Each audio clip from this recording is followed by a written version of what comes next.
بسم اللہ الرحمن الرحیم۔ اللہ کے نام سے شروع جو نہایت مہربان رحمت والا ہے۔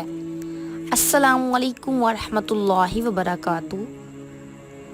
حضرت ثوبان رضی اللہ تعالی عنہ سے روایت ہے کہ نبی اکرم صلی اللہ علیہ وآلہ وسلم نے فرمایا، مسلمان جب اپنے مسلمان بھائی کی عیادت کرتا ہے تو وہ برابر جنت میں پھل چنتا رہتا ہے۔ سنن ترمذی حدیث نمبر 967۔